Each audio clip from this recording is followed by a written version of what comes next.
आप सभी का श्री गोविंद गुरु राजकीय महाविद्यालय बांसवाड़ा के ऑफिशियल यूट्यूब चैनल में हार्दिक स्वागत एवं अभिनंदन है।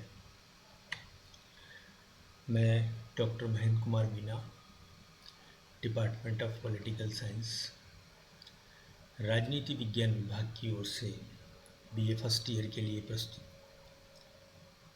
इस वीडियो व्याख्यान में आप सभी का हार्दिक स्वागत और अभिनंदन करता हूं।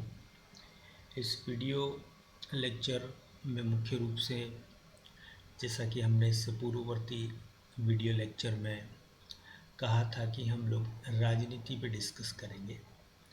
What is politics?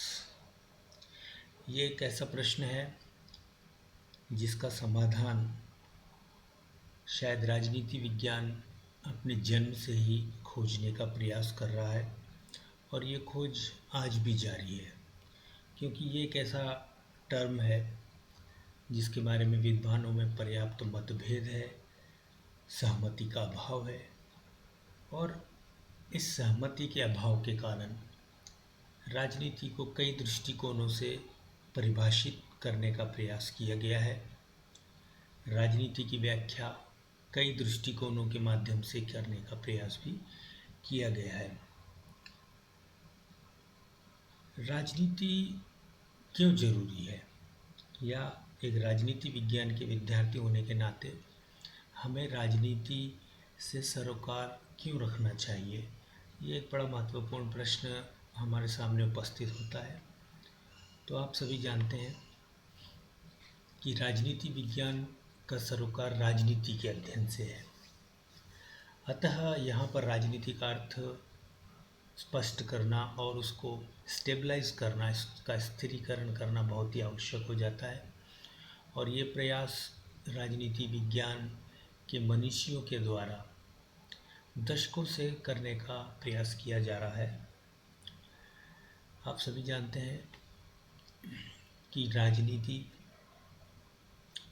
व्यवहारिक और सैद्धांतिक इन दो रूपों में हमको देखने को मिलती है। सर फ्रेडरिक पोलक ने भी राजनीति को दो हिस्सों में बांटा था, एक व्यवहारिक राजनीति और दूसरी सैद्धांतिक राजनीति। तो हमारा विषय जहाँ तक राजनीति विज्ञान का संबंध है, इसका ज़्यादातर सरोकार राजनीति के सैद्धांतिक पक्ष से है। व्यवहारिक पक्ष से उतना राजनीति विज्ञान का सरोकार नहीं है, किंतु आधुनिक राजनीति के राज्य के परिक्षेत्र से या राज्य की सीमा से बाहर निकलकर गली और चौबारों तक पहुंचने की इस प्रक्रिया में निश्चित रूप से राजनीति का व्यवहारिक पक्ष भी राजनीतिक विज्ञान के दृष्टिकोण से महत्वपूर्ण हो गया है। अब मित्रों, सवाल ये उत्पन्न होता है कि राजनीति क्यों उत्पन्न होती है, या ऐसी कौन सी परिस्थितियां होती हैं जो कि राजनीति को जन्म देती हैं। तो ये बात बिल्कुल स्पष्ट है कि राजनीति के बीच असहमति में पाए जाते हैं जहाँ पर विचारों में मतभेद होता है, संघर्ष होता है, वहाँ पर निश्चित रूप से किसी न किसी रूप में राजनीति उपस्थित होती है। तो आप सभी इस बात को भली भांति जानते हैं कि जब मानव धीरे धीरे सामाजिक रूप से संगठित होता है, तो निश्चित रूप से जब संख्या बढ़ती है, समाज में जनसंख्या का घनत्व बढ़ता है, तो तरह तरह के सामाजिक संबंधों का एक ताना बाना जन्म लेता है और इस ताने बाने में विवाद होना, असहमति और संघर्ष के प्रश्न उपस्थित होना लाजमी है।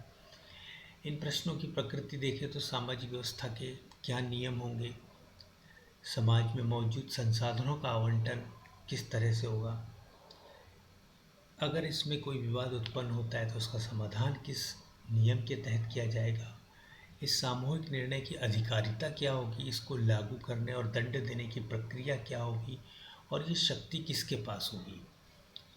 तो जहाँ पर ये प्रश्न उपस्थित होता है कि ये शक्ति किसके पास होगी, वहाँ पर ही सत्ता का कॉन्सेप्ट, सत्ता की परिकल्पना अपने आप में उपस्थित हो जाती है। अब अगर इस तरह की सत्ता की स्थापना हो भी जाती है तो उसका वितरण किस तरह से किया जाएगा, उसका संयोजन और प्रबंधन किस तरह से होगा और उसका विस्तार किस तरह से किया जाएगा। ये तमाम तरह के जो प्रश्न उपस्थित होते हैं, तो निश्चित रूप से राजनीति इन सभी का समाधान खोजने का एक प्रयास है, या इन सभी प्रश्नों का उत्तर देने की जो प्रक्रिया है, इन सभी प्रश्नों का, विवादों का, संघर्षों का समाधान खोजने की जो प्रक्रिया है, उसी को हम सामान्य रूप से राजनीति के रूप में जानते हैं और समझते हैं। तो यहाँ स्पष्ट है कि राजनीति को एक गतिविधि के रूप में ही समझा जा सकता है। अब राजनीति की कई धारणाएं हैं। इसमें राजनीति की एक आम धारणा है जो कि सामान्य जनमानस के मन में होती है। जब भी राजनीति की कल्पना की जाती है तो उसकी एक अपनी ही कल्पना होती है राजनीति के बारे में, जिसको हम आगे चलकर देखेंगे। इसके अतिरिक्त अकादमिक शास्त्र की दृष्टि से देखा जाए तो राजनीति की परंपरागत और ग्रीक धारणा, दूसरी है राजनीति की मध्यकालीन धारणा, तीसरी है राजनीति की आधुनिक धारणा।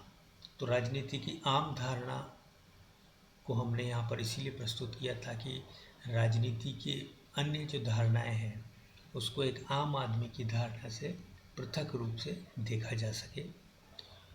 तो राजनीति की आम धारणा क्या है? राजनीति की आम धारणा हम सभी जानते हैं कि हमारे मन में राजनीति को लेकर किस तरह की कल्पना होती है, या एक सामान्य व्यक्ति से अगर ये प्रश्न किया जाए कि राजनीति क्या है तो उसका जवाब कुछ यूँ होगा। अब आप देख सकते हैं कि चुनावी पैंतरेबाजी, जोड़ तोड़, चालाकी, राजनीतिक पद प्राप्ति हेतु नैतिक अनैतिक गतिविधियां, रैली, जुलूस, हड़ताल, प्रदर्शन, सरकार का बनाना गिराना, खरीद फरोख्त इत्यादि जो गतिविधियां हैं, ये एक आम जनमानस के मन में राजनीति का अर्थ यही होता है। निश्चित रूप से अगर राजनीति का ये अर्थ है जो कि एक सामान्य जनमानस के मन में होता है, तो निश्चित रूप से यहाँ पर राजनीति को एक घृणित गतिविधि के रूप में माना जाता है और एक सभ्य व्यक्ति से ये उम्मीद और आशा की जाती है कि वो राजनीति से दूर रहेगा। किंतु राजनीति की ये परिकल्पना बहुत ही नितांत, एकाकी, संकीर्ण और सीमित है।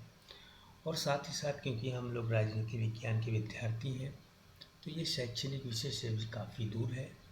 और वास्तव में देखा जाए तो राजनीति एक व्यापक और समाज के कई स्तरों पर संचालित होने वाली प्रक्रिया है, जिसके द्वारा विवादों का निपटारा करने हेतु एक आधिकारिक सत्ता का प्रयोग किया जाता है।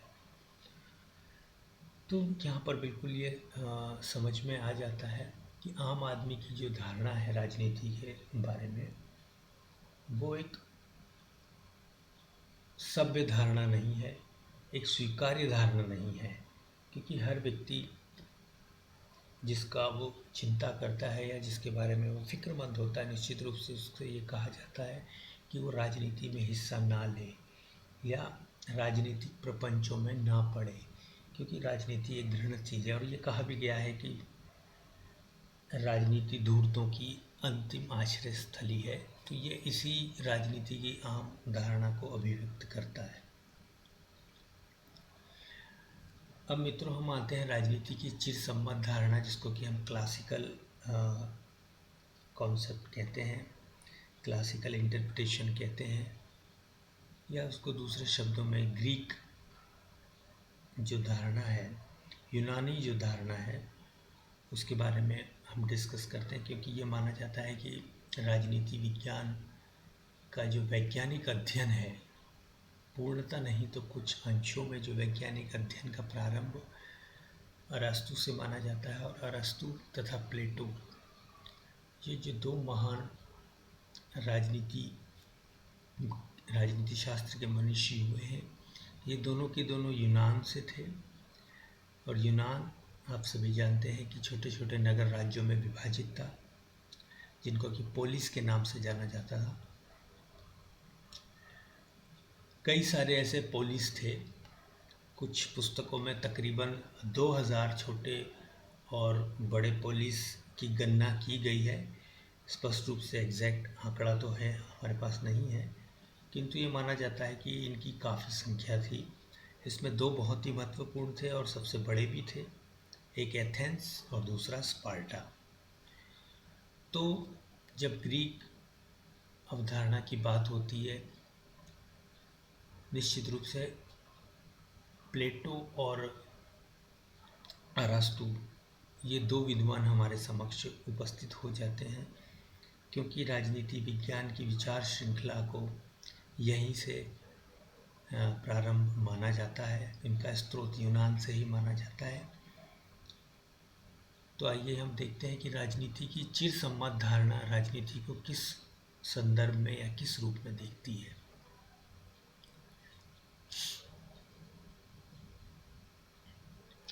तो हम सभी जानते हैं कि पोलिस जो है ग्रीक भाषा का शब्द है और इसी से अंग्रेजी के शब्द पॉलिटिक्स की उत्पत्ति हुई है, जिसका कि हिंदी में अनुवाद राजनीति होता है। नगर राज्य एथेंस और स्पार्टा, जैसे हमने अभी कहा, दो बड़े प्रमुख नगर राज्य थे। यहाँ पर ही प्रथम रूप से लोकतांत्रिक प्रणाली का प्रयोग किया गया। हालांकि लोकतांत्रिक प्रणाली उन अर्थों में लोकतांत्रिक नहीं थी जिन संदर्भों में आज हम लोकतांत्रिक अवधारणा का प्रयोग करते हैं। इसको अधिक से अधिक एक कुलीन तंत्र के रूप में हम कह सकते हैं। लेकिन तात्कालिक जो नगर राज्य थे उनकी जो राजनीति की अवधारणा थी वो आज की राजनीति की अवधारणा से काफ़ी पृथक थी और विस्तार पूर्वक थी, व्यापक थी। प्लेटो और अरस्तु जैसे यूनानी विचारकों ने राज्य को सद्जीवन की प्राप्ति और उसे बनाए रखने में राज्य की महत्ता को स्वीकार करते हुए उसके प्रबंध हेतु गतिविधियों, संस्थाओं, नियम और संगठन को राजनीति कहते हुए उसे परम विद्या यानी कि मास्टर साइंस के रूप में अलंकृत किया। आप सभी जानते हैं कि अरस्तु ने मनुष्य को स्वभाव से ही एक राजनीतिक प्राणी माना है और साथ ही यह भी कहा है कि जो व्यक्ति समाज में नहीं रह सकता, जिसे राज्य की आवश्यकता नहीं है, या तो वो पशु होगा और या वो देवता होगा। तो निश्चित रूप से अगर कोई मनुष्य है तो वो सामाजिक रूप से संगठित होगा, एक समाज के अंतर्गत ही रहेगा। अब ऐसी संगठित समाज के संदर्भ में जो भी गतिविधियां होती हैं, जो भी प्रबंध किए जाते हैं, उन सबको तात्कालिक पोलिस में राजनीति के नाम से यानी कि पॉलिटिक्स के नाम से कहा गया। बेसिकली पोलिस नगर राज्य के बाहर एक ऊंचा सा छोटी सी पहाड़ी नुमा स्थान हुआ करता था। ये मुख्य रूप से एक्रोपोलिस के आधार पर इनको पोलिस कहा गया। ये एक किलेबंदी हुआ करती थी जहाँ पर समस्त समाज के, समस्त के नगर के वासी एकत्रित होकर पूरे नगर राज्य के प्रबंध के संदर्भ में विचार विमर्श करते थे। किंतु इसको पूर्णतः लोकतांत्रिक मानना उचित नहीं होगा, क्योंकि हमें ये ध्यान रखना चाहिए कि तात्कालिक यूनानी नगर राज्यों में दास प्रथा भी प्रचलित थी और दास तथा स्त्रियों को इस तरह की पॉलिटिक्स में, जो कि पुलिस के प्रबंधन से संबंधित होती थी, में भाग लेने का अधिकार नहीं था। स्त्रियां और दास तथा अन्य देशी जो उस समय यूनान में मौजूद या उस नगर राज्य में मौजूद होते थे, उन सबको पुलिस के प्रबंधन में, उसकी गतिविधियों के संदर्भ में नियम बनाने के लिए या अन्य कार्यों के लिए जो भी प्रबंध के लिए सामने आते, जिन संगठनों का भी निर्माण किए जाने की आवश्यकता होती, इन सब गतिविधियों को ही यूनानी नगर राज्यों में पॉलिटिक्स के नाम से पुकारा गया। तो यहाँ पर हम ये देख सकते हैं कि प्लेटो और अरस्तु यानी कि चिरसम्मत जो ग्रीक धारणा है राजनीति की, वो बहुत ही विस्तार पूर्वक है। इसमें आर्थिक गतिविधियाँ भी शामिल हैं, सामाजिक गतिविधियाँ भी शामिल हैं, इसमें व्यापारिक गतिविधियाँ भी शामिल हैं, धार्मिक गतिविधियाँ भी शामिल हैं। इस तरह से प्रत्येक गतिविधि प्रत्येक प्रबंध के लिए किए जाने वाला कार्य पॉलिटिक्स का हिस्सा था। ये एक व्यापक अवधारणा है। अब इससे आगे हम लोग देखते हैं कि मध्यकाल में राजनीति की किस धारणा का प्रयोग किया गया या मध्यकाल में राजनीति को किस दृष्टिकोण से देखा गया। तो आप सभी जानते हैं कि यूनानी नगर राज्यों के आपस में द्वंद्व था, उनमें आपस में संघर्ष हुए थे, जिसके परिणाम स्वरूप वो कमज़ोर भी हुए और रोमन शासकों ने आगे चलकर यूनानी नगर राज्यों को अपने अधीन कर लिया।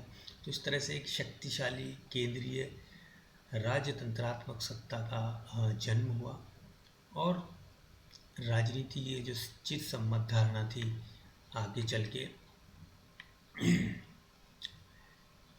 कुछ गिने चुने दरबारियों और राजाओं, मठाधीशों, इनकी गतिविधि के रूप में जाने जाने लगी। तो मध्य युग की विशेषता थी कि इसमें सामंतवादी व्यवस्था का बोलबाला था। हालांकि राज्य थे, किंतु इन राज्यों की जो केंद्रीय सत्ता थी वो इतनी अधिक शक्तिशाली नहीं थी कि राज्य के प्रत्येक हिस्से पर सीधा नियंत्रण रख सके। इस कारण सामंतवादी व्यवस्था इस मध्ययुगीन राजनीतिक व्यवस्था की एक प्रमुख विशेषता रही है। साथ ही साथ मध्य युग में चर्च का भी एक बहुत महत्वपूर्ण स्थान था और अधिकतर मध्ययुगीन जो राजनीति है वो चर्च और राजा के बीच में सत्ता संघर्ष के रूप में भी देखी जाती है। दोनों सत्ताएं अपनी अधिकारिता ईश्वर से प्राप्त करने का दावा करते थे। जहां चर्च का ये कहना था कि राजा को किसी विशेष उद्देश्य के, जो कि ईश्वर के द्वारा निर्धारित किया गया है, राज्य का कार्यभार सौंपा गया है और चर्च को उसके देखभाल करने का, उसके ऊपर एक निरीक्षण करने का अधिकार दिया गया है। तो इस तरह से दोनों एक दूसरे से संघर्ष में थे सत्ता हेतु। और यहाँ पर ये स्पष्ट कर देना आवश्यक है कि चर्च मध्य युग में राजतंत्र पर या राज्य के ऊपर हावी हुआ करता था, किंतु 14वीं और 15वीं शताब्दी में प्लेग जैसी महामारी जब फैली यूरोप में, तो वहाँ पर चर्च के साथ जो एक दैवी सत्ता की अधिकारिता जुड़ी हुई थी, एक चमत्कार की उम्मीद जो सामान्य जनमानस में जुड़ी हुई थी, उनके मन में ये विश्वास था कि इस तरह की प्राकृतिक आपदा के समय ईश्वर उनकी रक्षा करेगा। ये जो धारणा थी, जहाँ इस धारणा से जहाँ चर्च शक्ति ग्रहण करते थे, वो धीरे धीरे कमज़ोर होती गई और जन सामान्य का ईश्वरीय शक्तिपुंज और केंद्र के रूप में चर्च पर जो विश्वास हुआ करता था वो डगमगा गया और जिसका लाभ अंततः राज्य को संप्रभु सत्ता के एकमेव केंद्र के रूप में स्थापित होने के रूप में मिला और आगे चलकर केंद्रीय शक्तिशाली राज्यों की स्थापना हुई। चर्च धीरे धीरे कमज़ोर होते गए। अब राज्य सर्वशक्तिमान थे और चूंकि राज्य और राजा में अंतर ना के बराबर था। आप सभी जानते हैं कि लुई 14वें ने कहा था कि मैं ही राज्य हूँ। तो इसका तात्पर्य ये था कि मध्यकालीन जो राजनीति थी वो मुख्यतः राजाओं, सामंतों, सरदार, दरबारियों, सेनापतियों, महंतों और मठाधीश की गतिविधि तक सीमित हो गई थी। जन सामान्य राजनीति के इस परिभाषा से बाहर था और मध्य युग के समाप्ति तक या उसके अंत के निकट आते आते शक्तिशाली राजतंत्रों का उदय हुआ और चर्च की जो तुलनात्मक शक्तियाँ थीं वो धीरे धीरे कमज़ोर हो गई थी। आइए अब हम देखते हैं कि आधुनिक राजनीति, आधुनिक धारणा क्या है, कि राजनीति को आधुनिक संदर्भों में किस रूप में देखा जाता है। तो हमारे सामने मुख्य रूप से 3 डिविज़न्स के रूप में हमने यहाँ पर आधुनिक जो धारणा है राजनीति के संदर्भ में उसको प्रस्तुत करने का प्रयास किया है।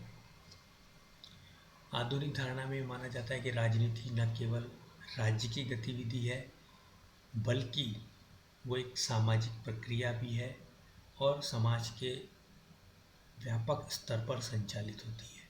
अब ये प्रक्रिया किस तरह से संचालित होती है या उसको किस तरह से हम समझ सकते हैं, तो इस संदर्भ में आपको यहाँ पर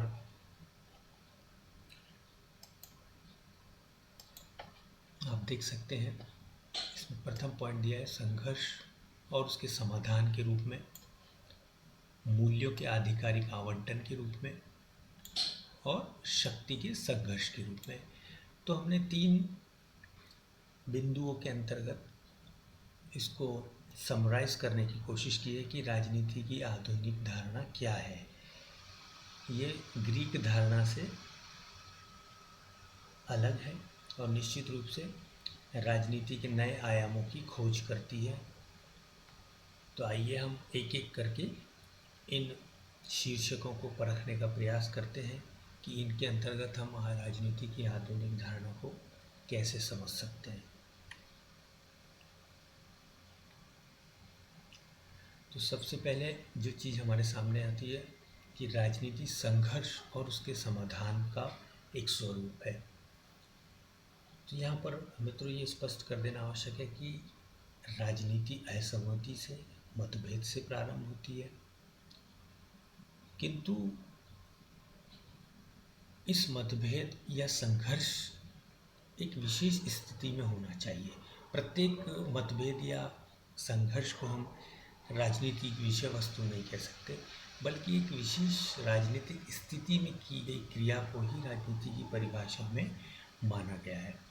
तो इस राजनीतिक स्थिति को संघर्ष और मतभेद की स्थिति तो कहा ही जाता है, लेकिन इसकी एक विशेषता होनी चाहिए कि ये 2 पक्षों के बीच में मतभेद या संघर्ष के रूप में हमारे सामने आए और सरकार की सत्ता के माध्यम से उसका समाधान खोजने का प्रयास किया जाए। तो मित्रों यहाँ ध्यान देने वाली चीज़ यह है कि राजनीतिक क्रिया में मतभेद तो होते ही हैं, संघर्ष तो होते ही हैं, साथ ही साथ उसका समाधान भी निहित होता है। एलन बॉल ने अपने पुस्तक मॉडर्न पॉलिटिक्स एंड गवर्नमेंट में लिखा है कि राजनीतिक क्रिया में मतभेद और उसका समाधान दोनों ही निहित होते हैं। यानी कि राजनीति के 2 पहलू हम समझ सकते हैं, एक तरफ मतभेद और संघर्ष और दूसरे ही पहलू में उसका समाधान भी निहित होता है। और इस मतभेद और समाधान तक पहुंचने की इस यात्रा में निश्चित रूप से सरकार की सत्ता बहुत ही महत्वपूर्ण हो जाती है, क्योंकि सत्ता के माध्यम से ही जो विभिन्न संघर्ष हैं और उसके समाधान को खोजने का प्रयास किया जाता है। अब यहाँ पर एक सवाल उत्पन्न होना लाजमी है कि क्या सभी तरह के संघर्ष राजनीति की परिभाषा में आते हैं। तो यहाँ पर बिल्कुल स्पष्ट समझ लेना आवश्यक है कि केवल वे संघर्ष या वो मतभेद जो कि सार्वजनिक हों और सार्वजनिक स्तर पर पैदा होते हों और किसी सार्वजनिक समस्या से सरोकार रखते हैं, वो ही केवल राजनीति की परिभाषा के अंतर्गत आते हैं। व्यक्तिगत स्तर पर पैदा हुए संघर्ष और मतभेद राजनीति की विषय वस्तु नहीं हो सकते। अब मान लीजिए कि किसी परिवार में पति और पत्नी के बीच में मतभेद होता है, संघर्ष होता है, तो वो हमारे लिए राजनीति की विषय वस्तु नहीं बन सकता। हाँ, इस तरह का विवाद अगर स्त्री और पुरुषों की समाज में स्थिति के संदर्भ में एक सार्वजनिक समस्या के रूप में हमारे सामने आती है, तो निश्चित रूप से ये राजनीति का विषय बनता है और एक सरकार की सत्ता के माध्यम से इसका समाधान निश्चित रूप से मांगा जाएगा। तो यहाँ पर हम समझ सकते हैं कि राजनीति संघर्ष और उसके समाधान के रूप में हमारे सामने आती है। दूसरा जो महत्वपूर्ण राजनीति की जो आधुनिक धारणा है वो मूल्यों का आधिकारिक आवंटन, अथॉरिटेटिव अलोकेशन ऑफ वैल्यूज़। तो ये जो एक पॉपुलर कॉन्सेप्ट है जो राजनीति की आधुनिक धारणा से निकट संबंध रखता है, ये डेविड ईस्टन के द्वारा अपनी पुस्तक political system an inquiry into the state of political science में दिया गया है। उनका ये मत था कि राजनीति का संबंध समाज में मूल्यों के आधिकारिक आवंटन से है। तो यहाँ पर हमको 3 शब्दों के अर्थ को भली भांति समझना होगा। मूल्य मूल्य से तात्पर्य वे वस्तु, सेवा या लाभ जिन्हें हर कोई पाना चाहता है, लेकिन समाज में इनकी कमी होती है और इस कमी के कारण इन वस्तुओं को प्राप्त करने के लिए संघर्ष होता है। अब इस मूल्य के परिभाषा के अंतर्गत राजनीतिक पद भी आ जाते हैं, जिसमें हम एमएलए, एमपी, मिनिस्टर्स या किसी भी तरीके के राजनीतिक पद को शामिल कर सकते हैं। दूसरा है आवंटन, जिसका तात्पर्य है कि व्यक्ति या समूह में बंटवारा। जैसे अभी हमने स्पष्ट किया कि मूल्य का क्या तात्पर्य है, अब इन मूल्यों का आवंटन करना। निश्चित रूप से समाज में कई व्यक्ति या कई समूह होते हैं जो इन मूल्यों की मांग हेतु आपस में संघर्ष या मतभेद की स्थिति में होते हैं, एक राजनीतिक स्थिति में होते हैं। तो ऐसी स्थिति में किस समूह या किस व्यक्ति को इन मूल्यों का आवंटन किया जाएगा, ये एक स्वीकृत पॉलिसी के तहत किया जाता है और इस आवंटन को आधिकारिक सत्ता के द्वारा किया जाता है। तो आधिकारिक सत्ता से क्या तात्पर्य है? आधिकारिक से तात्पर्य यह है कि जनता से सहर्ष आज्ञा पालन करवाने की क्षमता। हम सब जानते हैं कि सरकार के पास आधिकारिक सत्ता होती है, क्योंकि जनता के द्वारा ही वो सरकार चुनी जाती है। तो निश्चित रूप से चुनावों के माध्यम से ऐसी सत्ता को वैधता प्राप्त होती है और उसके द्वारा किए गए निर्णय सामान्य रूप से जनमानस के द्वारा सहर्ष स्वीकार किए जाते हैं और उसका आज्ञा का पालन किया जाता है। इसीलिए हम सरकार की सत्ता को आधिकारिक सत्ता कहते हैं। तो इस तरह एक आधिकारिक सत्ता के द्वारा किया गया आवंटन, जो कि स्वीकृत पॉलिसी के तहत होता है, इसी को, इन समस्त गतिविधियों को ही डेविड ईस्टन के द्वारा राजनीति कहा गया है। और उन्होंने राजनीति की परिभाषा देते हुए कहा है कि राजनीति मूल्यों के आधिकारिक आवंटन है। मूल्यों को आधिकारिक रूप से आवंटित करने की प्रक्रिया का नाम ही राजनीति है। ये एक बहुत ही महत्वपूर्ण धारणा है आधुनिक राजनीति की। अब डेविड ईस्टन का ये जो मूल्यों का आधिकारिक आवंटन की जो धारणा है, ये बेसिकली राजनीति का एक उदारवादी दृष्टिकोण माना जाता है। राजनीति के कितने व्यूज़ हैं या कितने दृष्टिकोणों से हम राजनीति की व्याख्या कर सकते हैं, इस बात को हम विस्तार से अगले लेक्चर में देखेंगे। आपको बस यहाँ पर ये ध्यान रखना है कि मूल्यों का आधिकारिक आवंटन या संघर्ष और समाधान, ये दोनों ही जो आधुनिक धारणाएं हैं, ये उदारवाद से निकट संबंधित हैं। अगली जो हमारे पास धारणा है वो है शक्ति के संघर्ष के रूप में। तो यहाँ पर आधुनिक समय में राजनीति को शक्ति के संघर्ष के रूप में भी समझने की कोशिश की जाती है और ये माना जाता है कि राजनीति शक्ति प्राप्त करने के लिए एक संघर्ष है। तो कई विद्वानों ने इस तरह से राजनीति को एक शब्द में पिरोने के लिए, एक राजनीति के मूल तत्व को खोज में शक्ति को स्थापित किया है कि राजनीति का मूल तत्व क्या है, मूल एलिमेंट क्या है। तो उन्होंने यहाँ पर शक्ति को राजनीति के मूल तत्व के रूप में स्थापित करने का प्रयास किया गया। हैरल्ड लॉसवेल और शिकागो स्कूल इस मत का प्रतिपादक रहा है कि राजनीति शक्ति के रूप शक्ति प्राप्त करने का संघर्ष है, चाहे अंतर्राष्ट्रीय स्तर पर हो या राष्ट्रीय स्तर पर हो या राजनीति किसी भी स्तर पर हो। बेसिकली राजनीति शक्ति प्राप्त करने का संघर्ष है। शक्ति हम किसे कहेंगे? तो सामान्यतः शक्ति को दूसरे से उसके ना चाहते हुए भी आज्ञा पालन करा लेने की क्षमता के रूप में समझा जाता है। हालांकि शक्ति के कई स्रोत हो सकते हैं, कई प्रभाव भी हो सकते हैं, कई रूप भी हो सकते हैं, लेकिन ये एक अलग विषय है। और आगे चलकर हम जब शक्ति, सत्ता और वैधता ये लेसन देखेंगे, उसमें हम विस्तार से शक्ति, सत्ता और वैधता के बारे में चर्चा करेंगे। यहाँ पर हमें सिर्फ ये समझना आवश्यक है कि शक्ति को सामान्यतः दूसरे से उसके न चाहते हुए भी आज्ञा पालन करा लेने की क्षमता के रूप में समझा जाता है। तो यहाँ पर एक स्पष्ट है कि शक्ति के संघर्ष के रूप में जब राजनीति की बात होती है तो यह शक्ति प्राप्त करने, उसे बनाए रखने और उसका विस्तार करने की एक गतिविधि है। तो शक्ति की संकल्पना निश्चित रूप से राजनीति का मूल तत्व रही है और वर्तमान में भी ये बहुत महत्वपूर्ण है। और राज्य की स्थापना में बहुत ही महत्वपूर्ण कारक आरंभ से ही रही है, क्योंकि हम सब जानते हैं कि जब मानव धीरे धीरे समाज के रूप में संगठित होने लगा और इस संगठित समाज में विवादों के निपटारे के लिए एक व्यक्ति की आवश्यकता हुई, एक संप्रभु की आवश्यकता हुई, तो निश्चित रूप से इस संप्रभुता की स्थापना में शक्ति ने अपना महत्वपूर्ण भूमिका अदा की होगी।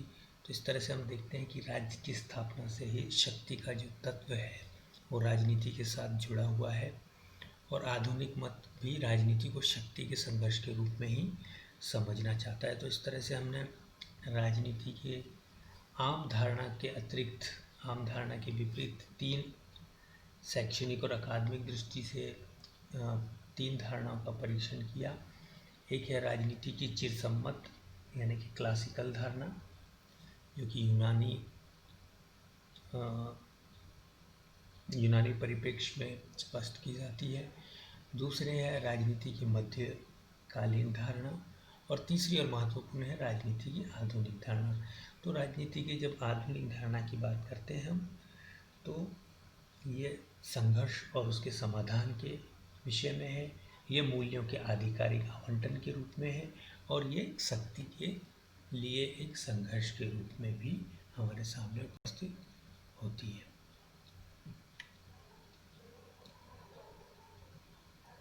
निष्कर्षतः हम क्या कह सकते हैं कि राजनीति क्या है? तो निष्कर्ष रूप में ये कहा जा सकता है कि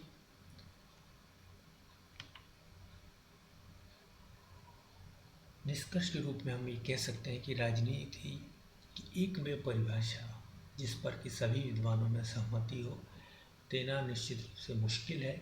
दृष्टिकोणों की भिन्नता के कारण तथा राजनीति के प्रति नज़रिए के भिन्नता के कारण भिन्न भिन्न परिस्थितियों में राजनीति के प्रति अलग अलग दृष्टिकोण विकसित हुए हैं और ऐसी स्थिति में राजनीति एक सर्वमान्य परिभाषा दे पाना मुश्किल है। तथापि राजनीति एक व्यापक सामाजिक गतिविधि है।